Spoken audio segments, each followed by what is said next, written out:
Hello, and welcome back to Speak English Daily. Hi, everyone. We are very happy to see you here today.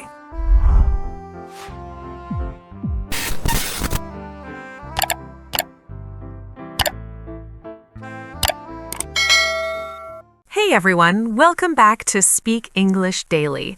If you're new here, this is the spot where we just talk. Real conversations, real topics, and along the way, your English naturally improves. I'm Anna, and honestly, it's great to have you here again. Today's episode feels a bit reflective. Not sad, just thoughtful. Lately, if you look around, or even just scroll your phone for 2 minutes, you can feel something in the air. The world feels a little tense. People seem more stressed, more divided, sometimes quicker to get angry. Hey guys, Mike here. And yeah, it's hard to miss that feeling. You don't even need to watch the news for an hour. Open social media for 5 minutes and boom, arguments everywhere. Politics, religion, culture, identity, people are debating everything. And often it's not even a calm debate. It's loud, fast, emotional. Sometimes it feels like understanding each other has taken a back seat. Exactly. And when things feel like that, many people start asking a very simple question. Is it really so difficult for people to live peacefully? That question is the heart of today's episode. We want to talk about peace. Not in a political way and not by blaming anyone. Instead, we want to explore what peace means for ordinary people and why it feels so important right now. Before we continue, we want to make something very clear. In this conversation, we are not here to take sides. We are not here to criticize any country, religion, or group of people. Our focus today is on human beings, especially civilians, families, workers, students, and children, the people who simply want to live their lives safely and build a future. Because the truth is that most people in the world are not interested in conflict. They're interested in stability. They want to wake up in the morning, go to work or school, take care of their families, and return home peacefully at the end of the day. Those are very basic hopes, but they are also very powerful. And sometimes we forget how valuable a normal day can be. A quiet morning, a routine at work, maybe dinner with family in the evening. These simple moments might sound ordinary, but they represent something very important. They represent stability and safety. When those things disappear, people realize how precious peace really is. Yes, a peaceful and boring day can actually be a luxury in some parts of the world. Imagine waking up without fear, knowing your community is safe and your future is stable. For many people, that feeling is the true meaning of peace. And today we want to explore this idea together. We will talk about why the world sometimes feels tense and why peace can feel difficult. But we will also talk about something closer to our everyday lives, the peace that exists in the way we speak, the way we listen, and the way we treat people who think differently from us. Because peace is not only a big global dream, it is also a daily behavior. It appears in small moments, in respectful conversations, in patient listening, in the choice to respond calmly instead of angrily. These small actions may seem simple, but when millions of people practice them, they create a very different atmosphere in society. And while we explore these ideas, we are also helping you improve your English. This episode is designed for learners around the B2 level. That means the language will be richer and more natural than beginner conversations, but we will still speak clearly and explain important ideas as we go. If you are already comfortable with B2 English, this conversation will help you learn useful vocabulary about society, emotions, and human behavior. These are the kinds of topics people discuss in real life, so the language can be very practical. And if you are still at a strong B1 level, don't worry. Some expressions might feel challenging, but that challenge is part of learning. Listening to slightly more advanced English helps your brain grow and adapt. One helpful tip is to listen without pressure. You don't need to understand every word the first time. Focus on the main ideas. Later, you can come back and listen again. That second listen often makes everything clearer. Exactly. Repetition is one of the best tools for language learning.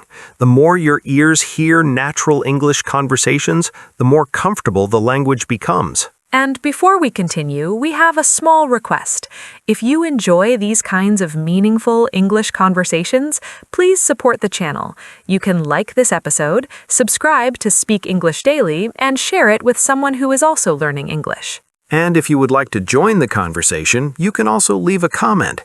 Tell us something simple. When you hear the word peace, what does it mean to you in your daily life? All right, now that we've set the stage for today's discussion, let's begin our conversation slowly and explore why peace matters so much right now. Because understanding peace often begins with understanding the world we are living in today. You know, Mike, before we move into the bigger ideas about peace and conflict, I think it's important to talk about something smaller and more personal. Because when the world feels heavy or overwhelming, people often carry that feeling inside their minds all day. Sometimes the news, social media, and constant arguments can make our brains feel tired. I agree. There are days when you open your phone for just a few minutes and suddenly your mood changes. You see arguments, bad news, or people fighting in comment sections.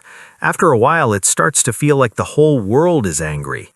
And even if those problems are far away from your daily life, the emotional atmosphere still affects you. Exactly.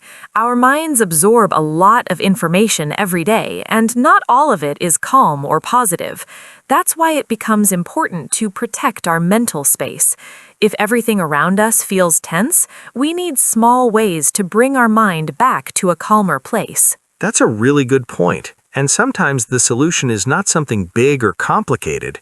It can be something very simple, a small action that helps you slow down for a moment and breathe. So let me ask you a simple question. When the world feels overwhelming or stressful, what is one small thing that helps you feel calm again? Honestly, one of my favorite things is cleaning a small space. Not the whole house, because that would take hours. I'm talking about something tiny, like my desk or a small shelf. When everything around me feels chaotic, organizing one little area gives me a strange sense of control. I actually love that answer. It's such a simple action, but it makes sense. When you clean or organize a small space, your mind can also feel a little more organized. It's like creating order in one corner of your life. Exactly. I can't solve global problems in 5 minutes, but I can make my desk look calm and tidy. And when that small space feels peaceful, my mind feels calmer too. That reminds me of something I like to do. When I feel overwhelmed, I go outside for a short walk. Nothing dramatic, sometimes it's only 10 minutes. I leave my phone in my pocket and just look around. Trees, the sky, the sound of people walking or birds. Those small moments help my mind reset. That's a great habit. Nature has a very calming effect. Even a short walk can slow down your thoughts. When people spend all day in front of screens, their brains never really get a break. Yes, and breathing plays a role too. Sometimes when people feel stressed, they forget to slow down their breathing. Taking a few deep breaths can actually help your body relax. It sounds simple, but it works. It does. And what I like about these small actions is that they are accessible to almost everyone. You don't need special equipment or a long vacation. A clean desk, a short walk, or a few quiet breaths can already change how you feel. I like to think of these moments as something we could call micro peace. Not world peace, not a huge solution to global problems, but tiny moments of calm that we create for ourselves. Micro-peace is a great phrase. It describes those little pauses in the middle of a busy or stressful day, moments when your mind can rest, even if the world around you is still noisy. And these moments are more important than people realize. If someone is constantly stressed, angry, or exhausted, it becomes much harder for them to communicate peacefully with others. That's very true. When people feel burned out inside, they react faster and more emotionally. A small disagreement can suddenly turn into a big argument. But when someone takes time to calm their mind, they become more patient. They listen more carefully. They respond more thoughtfully. In other words, personal calm can help create peaceful interactions. So in a way, micro-peace inside our own lives can influence the atmosphere around us. If many people practice these small calming habits, it can slowly change how communities communicate. Exactly. Peace in the world may feel like a huge goal, but sometimes it begins with something very small, a quiet moment, a deep breath, or a short walk that helps someone return to a calmer state of mind. And when people feel calmer inside, they are much more capable of creating understanding instead of conflict. When people hear the phrase world peace, it often feels very big and distant, almost like a slogan you might see on a poster or hear in a speech. It feels like something that only presidents, world leaders, or international organizations can influence. For many ordinary people, the idea feels so large that it almost seems impossible. Yes, it can feel very far away from daily life. If someone is busy with work, family responsibilities, or studies, they might think, I'm just one person. What can I really do about peace in the world? The problems seem enormous and complicated. Exactly. And because the idea feels so huge, people sometimes disconnect from it. They see global conflict as something that belongs to governments and politics. But I think there's another way to look at peace that feels much closer to home. You mean the idea of daily peace? Yes, daily peace. Instead of thinking only about global agreements or international politics, we can think about how peace appears in everyday behavior, in the way we speak to people, the way we respond to disagreement, and the way we treat those who are different from us. That makes peace feel much more personal. Instead of a giant, abstract concept, it becomes something that exists in ordinary interactions. For example, when two people disagree but still speak respectfully, that is a form of peace. Exactly. Or when someone listens carefully before responding instead of reacting immediately with anger. These small choices may seem simple, but they shape the tone of conversations around us. And if millions of people make those small choices every day, it creates a very different environment. Society becomes calmer and more cooperative instead of constantly tense. That's why the idea of daily peace is so powerful. It reminds us that peace is not only created in conference rooms or diplomatic meetings, it is also created in homes, workplaces, classrooms, and communities. At the same time, when we talk about peace, we should remember something important. Most ordinary people already want peace very strongly. Civilians rarely ask for conflict. That's very true. When you think about the average person anywhere in the world, their hopes are usually quite simple. They want safety for their families, they want stable jobs, they want their children to grow up with opportunities. And they want a sense of normal life, the ability to plan their week, to celebrate birthdays, to meet friends, to think about the future without fear. Yes. A normal routine might sound ordinary, but it represents something valuable. Stability gives people the freedom to focus on growth, education, creativity, and relationships. When stability disappears, life becomes very different. People stop thinking about long-term dreams and start thinking about immediate survival. Exactly. That is why civilians value peace so deeply. Peace allows people to build lives instead of simply protecting themselves. It also allows communities to develop trust. When people feel safe in their environment, they are more willing to cooperate with others, share ideas, and build stronger relationships. And that sense of trust is very important for healthy societies. When trust exists, people feel connected to each other. When trust disappears, suspicion and fear can take its place. Another reason ordinary people value peace is because conflict often affects them the most. Leaders may make decisions, but the daily consequences are experienced by families and communities. That's true. When instability appears, it disrupts education, work, healthcare, and daily routines. Even small disruptions can create long-lasting stress for people who simply want to live normally. And this is why so many civilians across the world share a quiet but powerful wish. They want stability and dignity. Dignity is an important word here.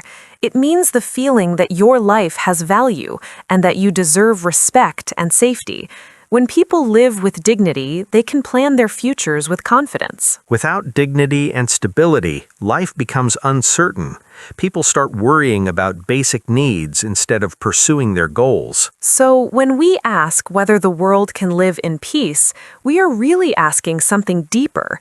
We are asking why it can be so difficult for ordinary people to experience a stable and secure life. And that question reminds us that peace is not just a political idea, it is a human need. It allows people to build families, communities, and meaningful futures. At the same time, the path toward peace is not always simple. Human societies are complex.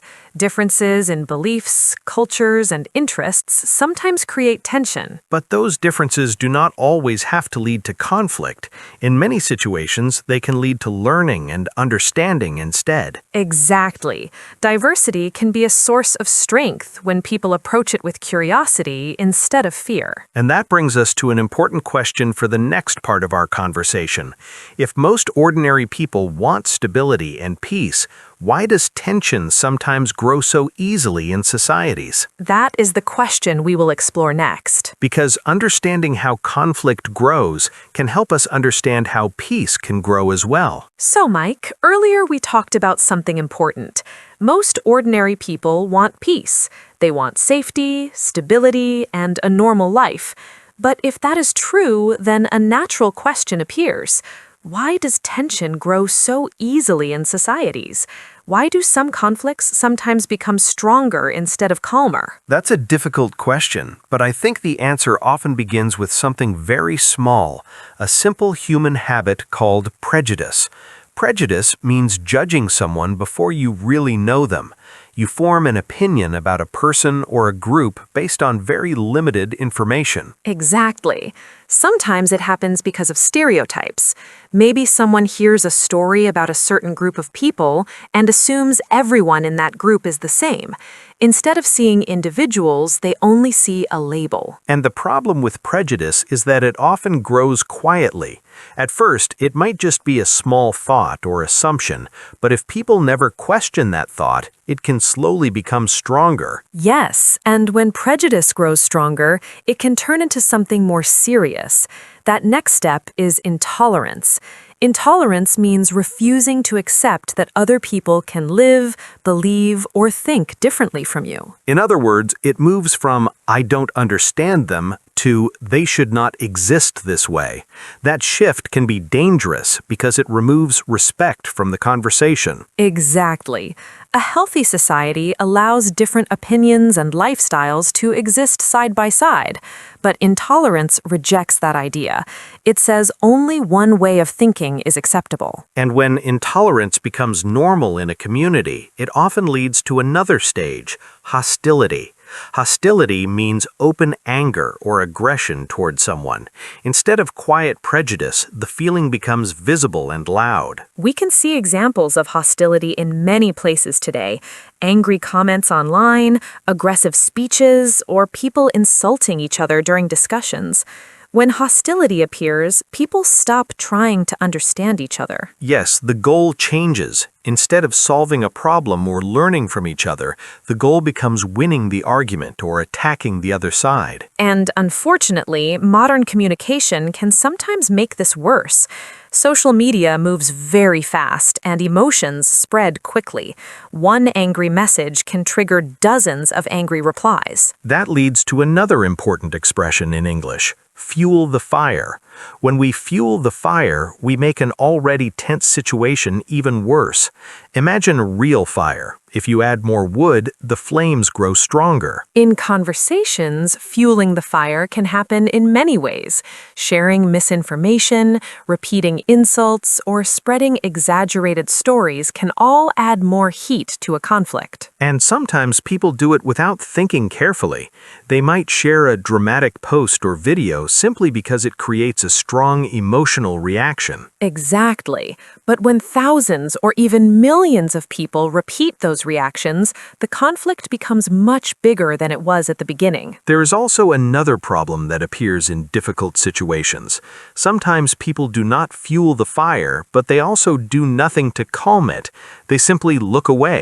Yes, and in English, we use the phrase turn a blind eye. To turn a blind eye means to pretend you do not see something wrong because it is easier than confronting it. For example, if someone hears a hateful joke and stays silent, they might be turning a blind eye. Or if people see discrimination but avoid speaking about it, they may also be ignoring the problem. Of course, many people stay silent because they feel uncomfortable or afraid of conflict. That reaction is very human. But when everyone turns a blind eye, harmful behavior can continue and grow stronger. Exactly. Silence sometimes protects comfort, but it rarely protects justice. And when prejudice, intolerance, hostility, and silence combine over time, the situation can become even more serious. It can lead to oppression. Oppression means unfair and cruel treatment of people, usually by those who have more power. It can take many forms. Sometimes it is political, sometimes social, and sometimes economic. In situations of oppression, certain groups may lose opportunities, rights, or protection. Their voices may be ignored, and their lives become more difficult. And when people live with that kind of pressure for a long time, emotions like anger, fear, and humiliation can grow very strong. Unfortunately, those emotions can sometimes make people more vulnerable to another process called radicalization.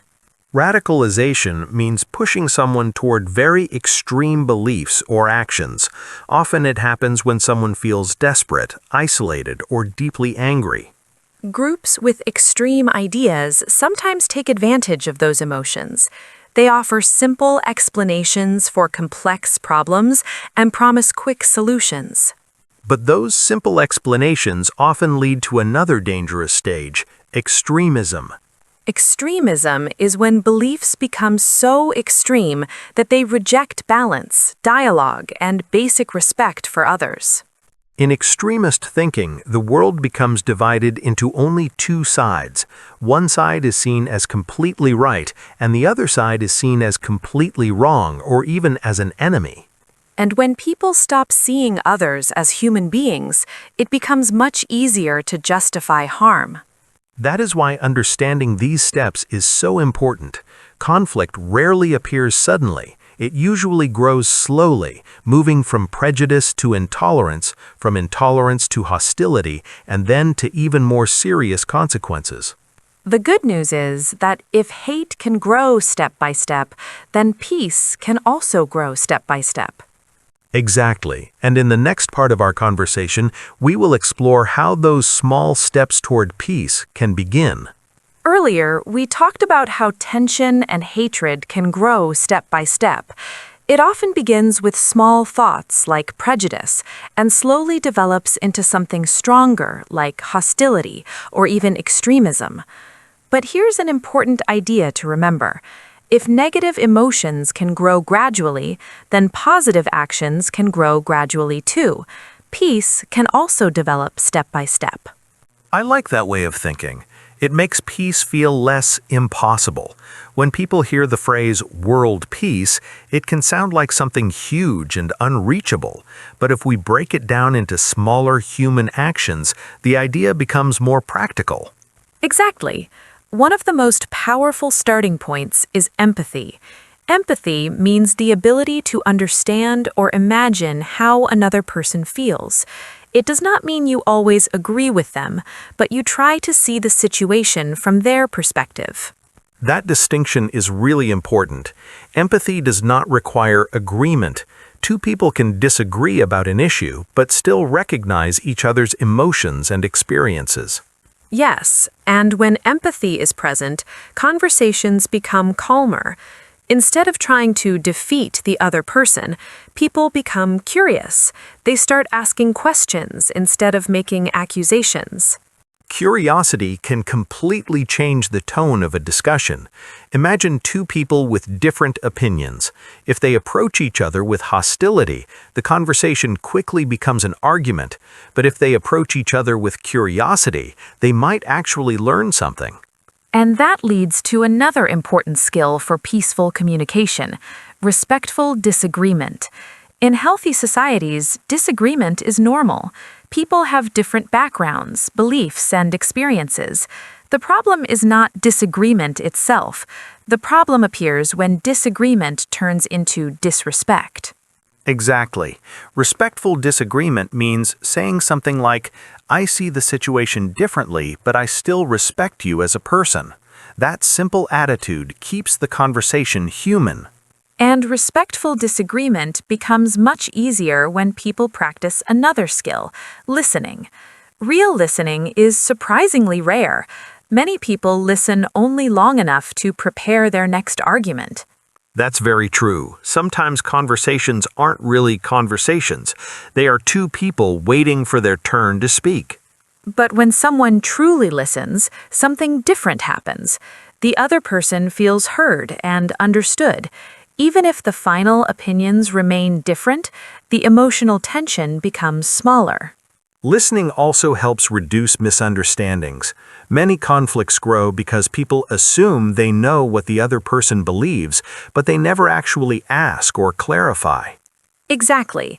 When we slow down and listen carefully, we often discover that the other person's perspective is more complex than we expected. Another important concept in building peace is reconciliation. Reconciliation means rebuilding trust after a conflict or a period of hurt.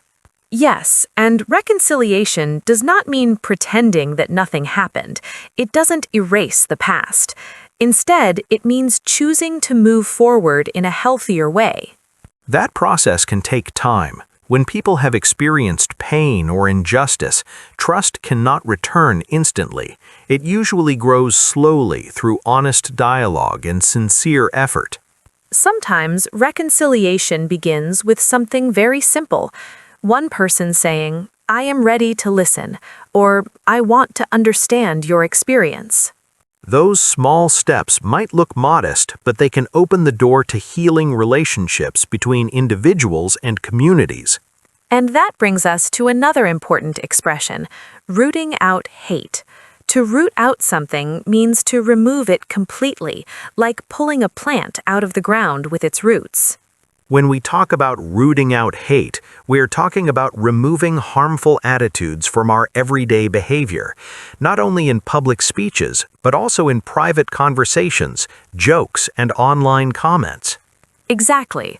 Sometimes hatred hides in casual language or stereotypes that people repeat without thinking. When we recognize those patterns, we can choose to stop repeating them. That choice might seem small, but it matters. Language shapes how people think and how societies behave. When individuals choose empathy, respectful disagreement, careful listening, and reconciliation, they slowly change the emotional environment around them. And when enough people practice those habits, the culture of a community begins to shift. Peace, in that sense, is not only a political agreement, it is also a collection of millions of small decisions made by ordinary people every day. Decisions about how to speak, how to listen, and how to treat other human beings. And those decisions can make the world a little calmer, one conversation at a time. Which shows that even though global problems may seem enormous, human kindness and understanding still have the power to grow. All right, Mike, before we finish today's episode, I think this is the perfect moment for our word tour. Many of our listeners enjoy this part because it helps them understand and practice useful vocabulary from the conversation. Exactly. We talked about some serious ideas today, and several important words appeared during the discussion.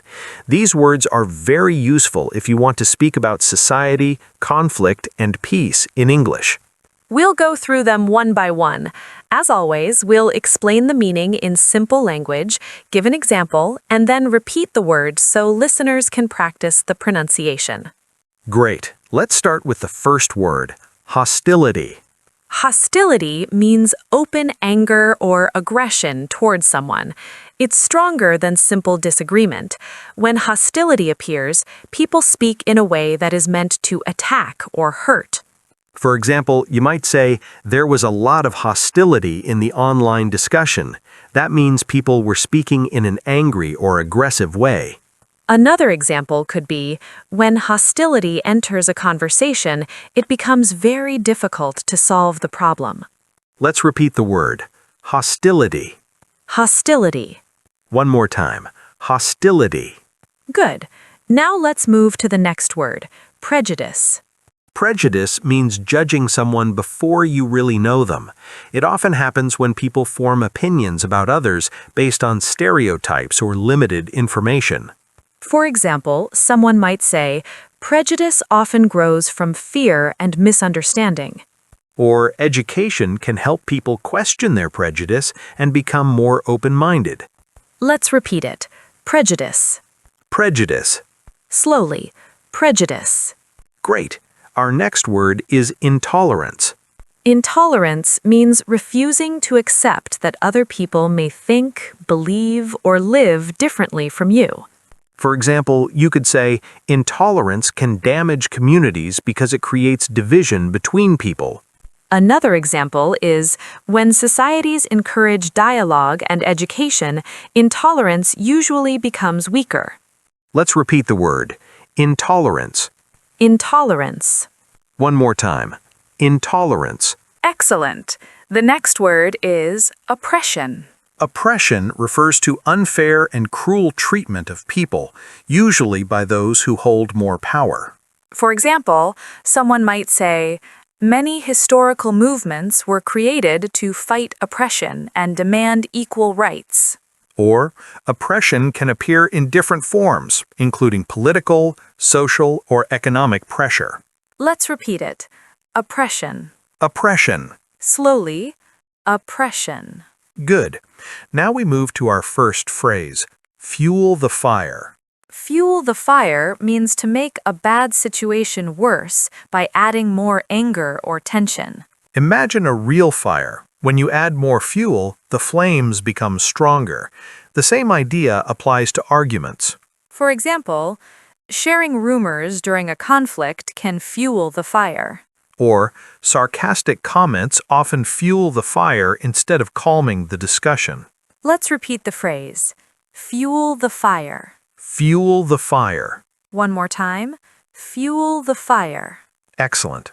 Our next phrase is turn a blind eye. To turn a blind eye means to pretend you do not see something wrong because it feels easier than confronting it. For example, if we turn a blind eye to bullying, the problem will continue. Another example could be, some people turn a blind eye to prejudice because they want to avoid uncomfortable conversations. Let's repeat it. Turn a blind eye. Turn a blind eye. Slowly, turn a blind eye. Great! Now we move to the word radicalize. To radicalize someone means to push them toward very extreme beliefs or actions. This process often happens when someone feels angry, isolated, or manipulated by strong messages. For example, some online groups try to radicalize young people by spreading extreme ideas. Another example is education and community support can help prevent people from being radicalized. Let's repeat the word, radicalize. Radicalize. Slowly, radicalize. Excellent. Our next word is extremism. Extremism refers to beliefs that are very extreme and reject balance, dialogue, or compromise. For example, someone might say, extremism often grows when people stop seeing others as human beings. Another example could be, communities work together to prevent extremism by promoting understanding and respect. Let's repeat the word, extremism. Extremism. Slowly, extremism. Good. Now we come to reconciliation. Reconciliation is the process of rebuilding peace and trust after a conflict or disagreement. It does not mean forgetting what happened. It means choosing to repair relationships and move forward. For example, reconciliation between communities often takes time and honest conversation. Another example could be, true reconciliation begins when people are willing to listen to each other's experiences. Let's repeat it. Reconciliation. Reconciliation. Slowly, reconciliation. And finally, our last phrase is root out. To root out something means to remove it completely, like pulling a plant out of the ground with its roots. In our discussion today, we talked about rooting out hate from our daily language and behavior. For example, teachers can help root out prejudice by encouraging critical thinking. Or, communities must work together to root out hatred and build understanding. Let's repeat the phrase, root out. Root out. Slowly, root out. And that completes our word tour for today. Learning these words can help you express complex ideas about society, conflict, and peace in English.